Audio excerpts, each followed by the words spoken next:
Assalamualaikum warahmatullahi wabarakatuh. Bismillahirrahmanirrahim. Wassalatu wassalamu ala asrofil anbiya'i wal mursalin Sayyidina Muhammad wa ala alihi wa sahbihi ajma'in. Amma ba'du. Yang saya hormati Bapak Haji Pringgondani selaku Guru Pembimbing Agama Islam SMA Negeri 90 Jakarta, dan yang saya hormati teman-teman, kerabat, serta para saudara seiman yang dirahmati oleh Allah Subhanahu wa Ta'ala.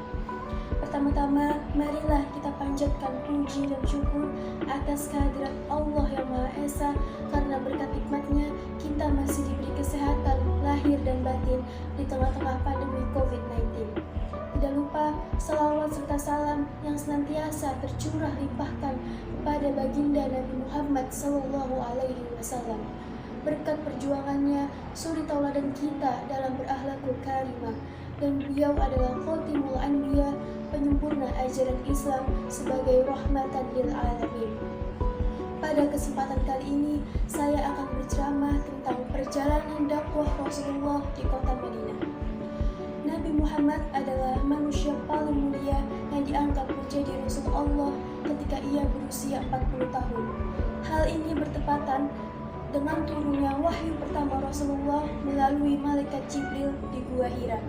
Allah mengutus Nabi Muhammad dengan tujuan untuk menyempurnakan agama dan menyempurnakan akhlak umat manusia. Maka dari itu, Nabi Muhammad memantapkan hatinya untuk tetap terus berdakwah sampai akhir hayatnya.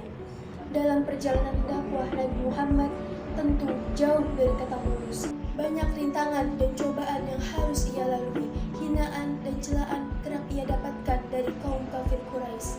Dari 23 tahun masa kerasulannya, 13 tahun ia habiskan untuk berdakwah di kota kelahirannya, yaitu kota Mekah. Sedangkan 10 tahun sisanya ia habiskan untuk berdakwah di kota Madinah. Pada 3 tahun masa awal dakwah di kota Mekah, Nabi Muhammad berdakwah secara sembunyi-sembunyi. Ia hanya berdakwah kepada orang-orang terdekatnya yang ia percayai dapat merahasiakan pesan yang dibawanya. Nabi terus melakukan dakwahnya secara sembunyi-sembunyi sampai pada akhirnya turun wahyu dari Allah Subhanahu wa Ta'ala, yaitu surat Al-Hijr ayat 94. Bismillahirrahmanirrahim. Fasda' bima tu'maru wa'arid 'anil musyrikin. Yang artinya, maka sampaikanlah olehmu Muhammad secara terang-terangan atas segala apa yang telah diperintahkan kepadamu, dan berpalinglah dari orang-orang yang musyrik. Kemudian Nabi Muhammad mulai melakukan dakwahnya secara terang-terangan. Ia mulai berdakwah dari Bani Hashim, yaitu keluarga terdekatnya. Namun hanya Ali bin Abi Thalib saja yang mau masuk Islam, sedangkan pamannya Abu Thalib sedia membelanya walaupun ia belum mengucapkan kalimat syahadat. Banyak dari kaum kafir Quraisy yang menentang ajaran Nabi, termasuk paman Nabi sendiri, yaitu Abu Lahab. Segala cara mereka lakukan sebagai bentuk penolakan terhadap ajaran yang dibawa Nabi Muhammad SAW. Hingga pada akhirnya turun lagi perintah dari Allah Subhanahu wa Ta'ala untuk berhijrah dari kota Mekah ke kota Madinah. Kemudian Nabi Muhammad beserta para sahabat dan para umatnya berhijrah dari kota Mekah ke kota Madinah untuk berdakwah. Selama berdakwah di sana, Nabi Muhammad memiliki beberapa strategi dakwah. Beliau melakukan ini demi tercapainya tujuan mulia Rasul, yaitu agar manusia kembali ke jalan yang benar dan agar mereka mempercayai bahwa Allah adalah Tuhan yang Maha Esa. Strategi dakwah Rasul di kota Madinah yaitu yang pertama, membangun Masjid Nabawi yang berfungsi sebagai sarana pendidikan umat Islam, sebagai sarana ibadah dan kegiatan sosial, dan juga sebagai tempat belajar mengajar tentang agama Islam. Masjid Nabawi juga berfungsi sebagai tempat bermusyawarah antara Nabi Muhammad dengan para pengikut beserta para umatnya. Dengan adanya Masjid Nabawi ini, hubungan antara kaum muslimin yang satu dengan kaum muslimin yang lainnya semakin erat dan semakin harmonis. Maka dari itu, semakin banyak pula populasi umat Islam di kota Madinah. Strategi yang kedua yaitu mempersaudarakan kaum Ansor dengan kaum Muhajirin. Kaum Ansor adalah penduduk asli kota Madinah, sedangkan kaum Muhajirin adalah orang-orang yang berhijrah dari kota Mekah ke kota Madinah. Nabi Muhammad mempersaudarakan kaum Ansor dengan kaum Muhajirin dengan tujuan agar mereka saling menyayangi, saling peduli, dan saling tolong-menolong.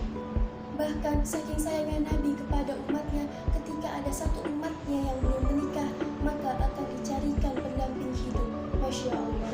Strategi yang ketiga yaitu menyepakati perjanjian dengan kaum Yahudi.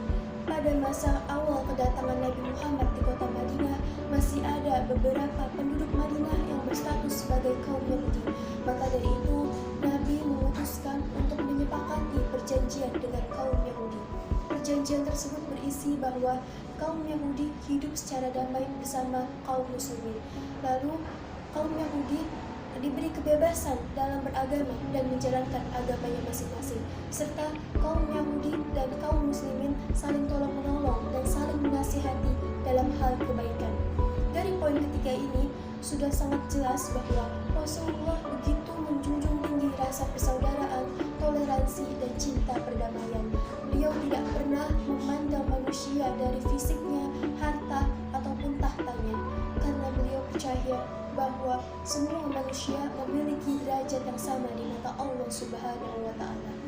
Akhlak mulia Rasul inilah yang menjadi daya pikat kaum Yahudi untuk masuk agama Islam. Selain berakhlakul karimah, Rasulullah juga memiliki kecerdasan yang sangat luar biasa. Secara intelektual, Rasulullah memiliki kecerdasan dalam berbahasa, menghitung, menghafal, cerdas visi, cerdas gambar, serta cerdas dalam menyelesaikan masalah.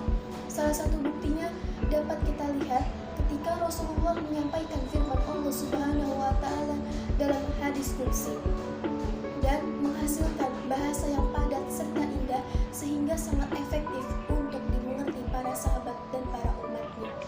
Karakter inilah yang wajib kita tiru dan kita teladani dalam kehidupan sehari-hari.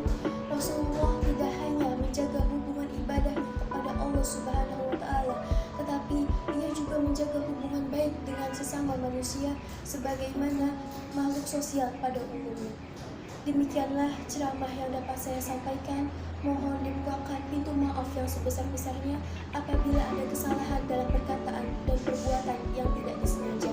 Dan semoga apa yang saya sampaikan dapat bermanfaat bagi kita semua.